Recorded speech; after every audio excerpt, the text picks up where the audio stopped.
আমি একা রইলাম ঘাটে। হঠাৎ করে আমি ঢাকায় একটি জায়গায় যাচ্ছিলাম। গাড়ি থামার কারণে এই পথশিল্পী গাড়ির ভেতরে উঠে বলল যে আমি একটা গান শোনাতে চাই। যদি গান আমার ভালো লাগে তাহলে আপনারা আমাকে সম্মানী দিবেন। এই বলে গান শুরু করলেন। লয়ে যাও আমায়, অগতির না দিলে গতি।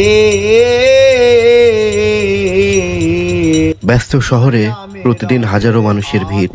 সেই ভিড়ের মাঝেই কোথাও হারিয়ে যায় কিছু কণ্ঠ, কিছু সুর, যারা কোনো বড় মঞ্চ পায় না, তবুও থেমে থাকে না তাদের গান।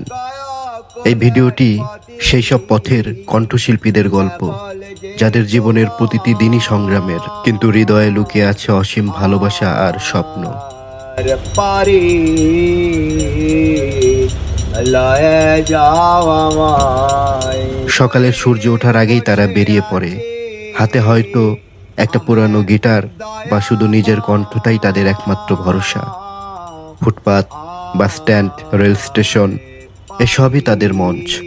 পথচারীরা কেউ থেমে নেই, কেউ শোনে, কেউ বা পাশ কাটিয়ে চলে যায়, কিন্তু শিল্পী থামে না, কারণ তার গানই তার বেঁচে থাকার শক্তি। একজন পথের শিল্পী বলেছিলেন, গান না থাকলে আমি বাঁচতেই পারতাম না। মানুষের ভালোবাসা পাই বা না পাই, এই গানই আমার সব। এই কথার মধ্যেই লুকিয়ে আছে তাদের জীবনের গভীর ঘোর সংকটে না দেখি আয়।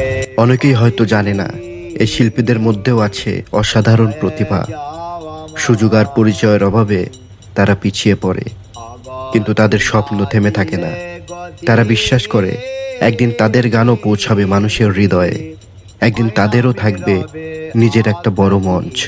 ফকির লালন।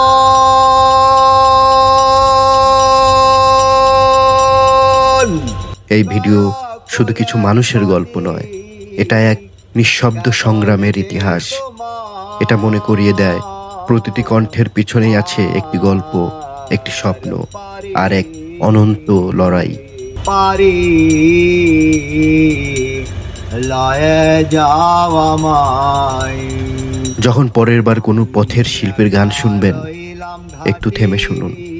হয়তো সেই সুরেই লুকিয়ে আছে জীবনের সবচেয়ে সত্য অনুভূতি। ভালো সে বসিল পাটে, আমি তোমার দিনে ঘোর সংকটে না দেখি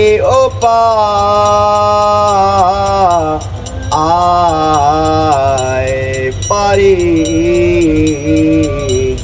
লয়ে যাও আমায়।